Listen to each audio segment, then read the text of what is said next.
Do you want to get more powerful, live longer, and strike fear into the hearts of your enemies? Of course I do. Well, we're going to teach you how, at least in Spirit Island.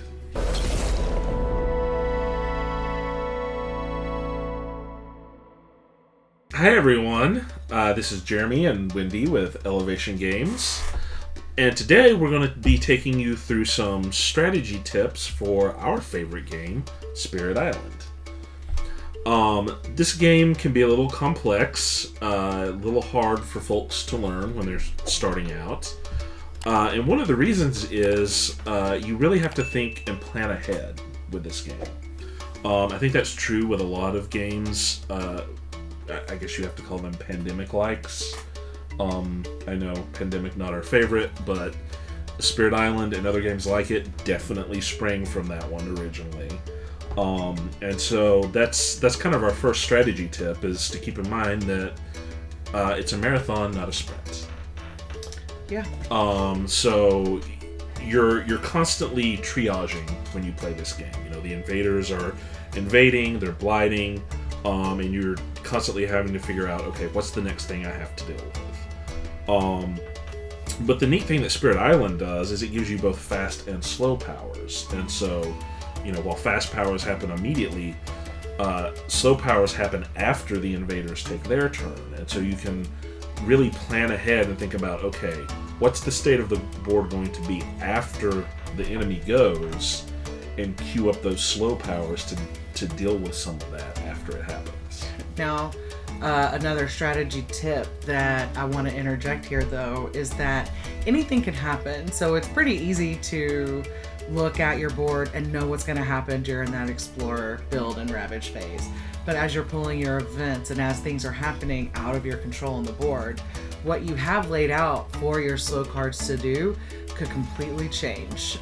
So you've got to be able to be fluid and move with the game. So if you had this most beautiful, we're going to end the game right here, move laid out, and then it became your turn and it no longer was available for you to do it that way, instead of just, you know, saying, well, what I was going to do doesn't exist, we're going to just move on.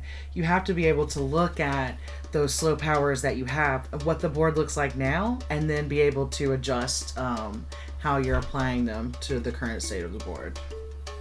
Yeah, which leads us really right into our next tip, which is take your time. Yes. You don't have to act immediately right away. Really, actually sit back, take everything in, take the time to figure out what needs to happen, and communicate with the other players. You are allowed to openly discuss what your strategy is going to be. It's very important in this game to work together. Yeah, I mean, this is a cooperative game in every single sense of the word. So making sure that you're setting everybody on your team up for success, and that you're not playing cooperatively but also extremely selfishly. Make sure that you're doing what's best for the team as a whole as you're going through there. Keeping those channels of communication open is vital.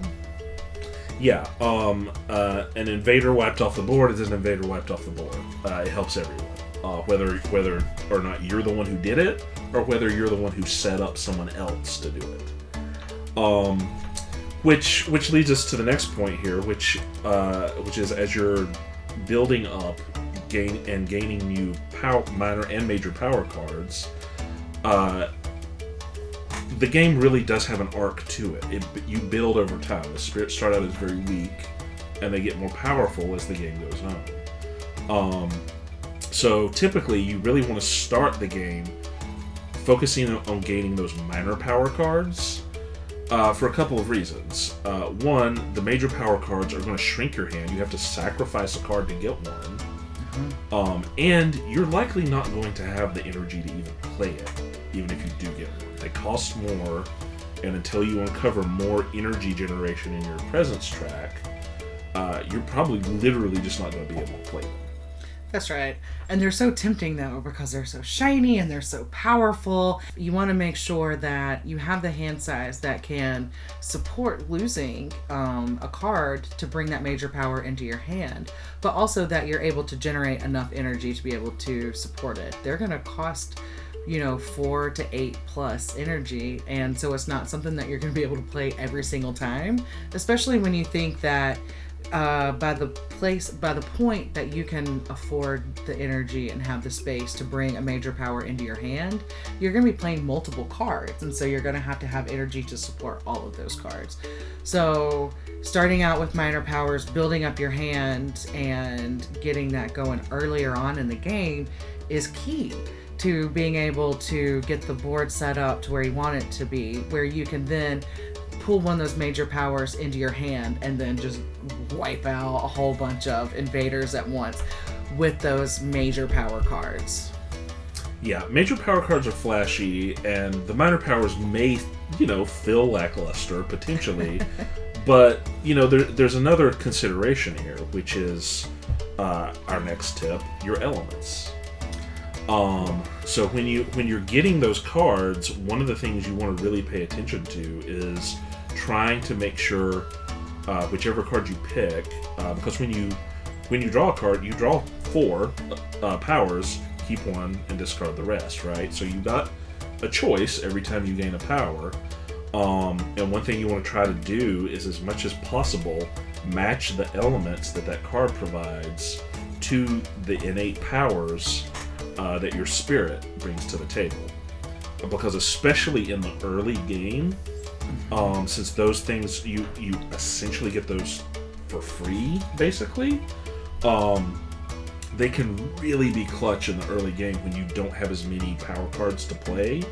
It's another power, another piece of utility that helps you deal with whatever the current problem is. That's right. And one more thing to keep in mind with your power cards, whether they be minor or major, is that each spirit brings its own individual contributions to the game. Some spirits are really good at defense. Some are nothing but fear monsters. Some are nothing but offensive players. And so you can use those power cards to shore up the places where you may not be as strong as in other categories. Yeah, and importantly, the other players can shore those weaknesses up as well. So that's another important thing to consider when you're picking your spirits. Try to pick spirits that complement each other. If someone is playing a spirit that's very offense-oriented, then maybe you want to play one that's very control or utility-oriented or defense-oriented, right? Or whatever combination, depending on how many players you have, you want to put together to try and do that. I'm not saying it can't work if you're all playing super offensive spirits. Maybe it would. Maybe you just blitz the board and get rid of everyone really quickly. But typically it's a sounder strategy to try and have a mix. Yeah, I mean, remember, it's a marathon, not a sprint. So it can be very tempting to just say, okay, we're playing with 3 people, we're going to get 3 tanks, we're just going to run through these guys and not have to worry about it anymore. But I've never seen a game of Spirit Island. We've played this a lot. I've watched it a lot on YouTube. I've never seen someone beat Spirit Island in 3 rounds.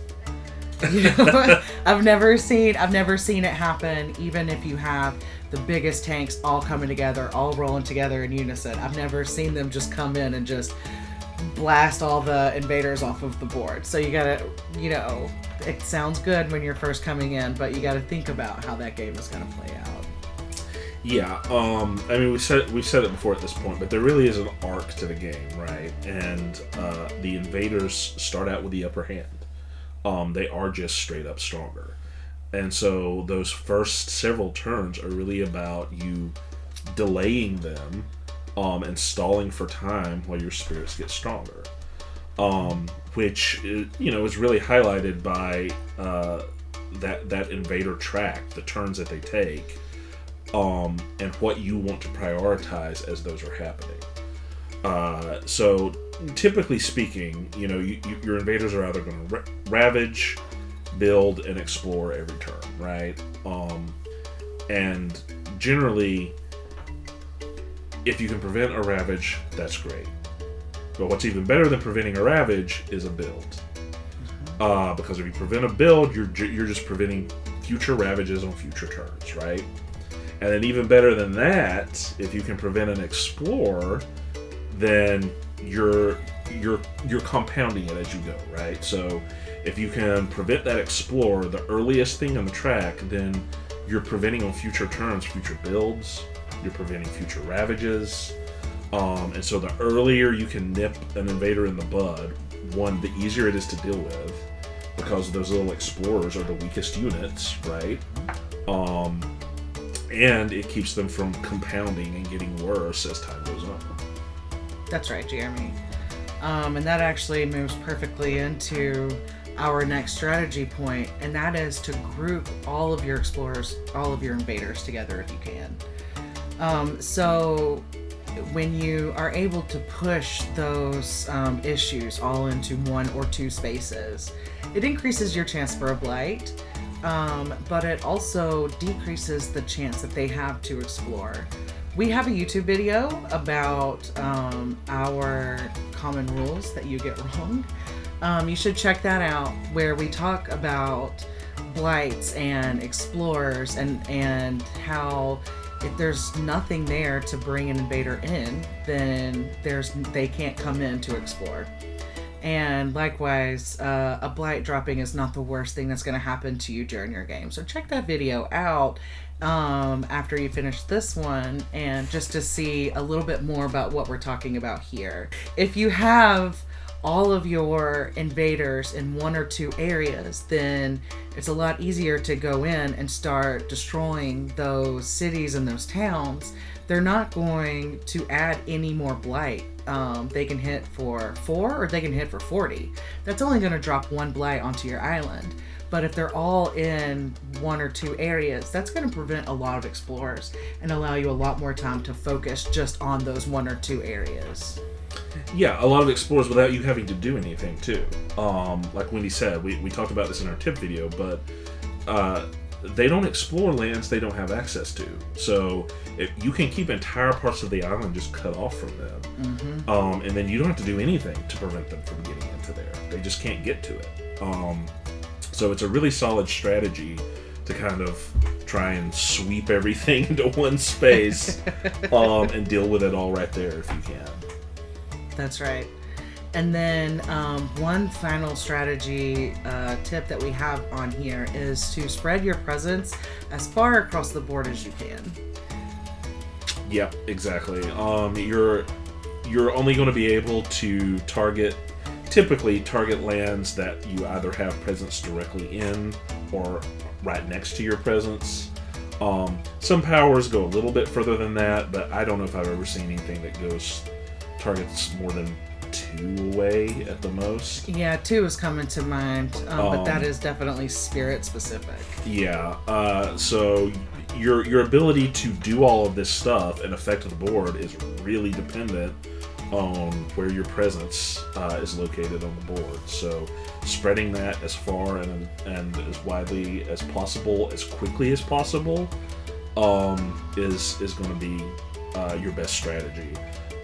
Because it's also how your spirit becomes more powerful as well. You know, you put those presences on the board and take them off of your spirit mat here, you're uncovering more and more powerful energy generation, card plays. Your spirit just gets stronger. That's right. And the way that your presence moves on the map here is going to be specific to your spirit. Some of them put a lot more of an emphasis on holy sites. Others just want for you to have presence, as much presence as you can get out on the board. Some are very specific about what types of lands you can put those presences in. So you will have a higher likelihood of putting down more holy sites if you are limited to the amount of lands that you can put your presences in. So make sure that you're paying attention to what your player board is really indicating that you need. Just look if it's asking for more holy sites or if it just wants for you to have be next to a land that you want to impact. Yeah, and quick bonus tip for everyone here. Don't forget about fear. We haven't really talked about it a lot up to this point, but fear is really, really important. It's not only helpful to you by giving you fear cards that give you various bonuses, but the further you get through this fear track here, the easier it is to beat the game. Starting out, you have to completely wipe the invaders off the board. But if you can just even get to fear level 2, at that point, you don't have to worry about explorers, you only have to get rid of towns and cities. And if you can get all the way to 3, you only have to get rid of cities. That's right. We've honestly, I feel like won in Fear 3 more than anything else. We've done some 2s. I don't know if we've ever done 1. I don't know if we've ever actually wiped the board before we got to... I'm trying to think. I mean, we've played this game so many times, but 1 is not coming to mind. Yeah, it would be really, really hard. I'm sure it's possible. But yeah, fear is really helpful and something that's easy for folks to forget about. They get, especially new players, they get so focused on actively destroying and defending, which is important. One of the ways you get fear is by destroying invaders, right? That's actually the fastest and most reliable way to get fear, unless you are playing with a spirit that is a fear generator. But a lot of times, you still are going to get more if you're destroying your buildings. So if you have those cities and towns grouped together, again, they're easier to destroy. You're going to generate that fear a lot faster, especially if you are supplementing with minor and major power cards that are going to allow you to destroy. And then if they add in a little bit of extra fear on top of that, it really doesn't get any better. Yeah. And pro tip there are a lot of cards in your minor and major power cards here that generate bonus fear if you destroy an invader in front of other invaders, right? So grouping them together even has that extra bonus because a lot of those cards do give you some sort of bonus if there's another invader there to witness whatever you just did.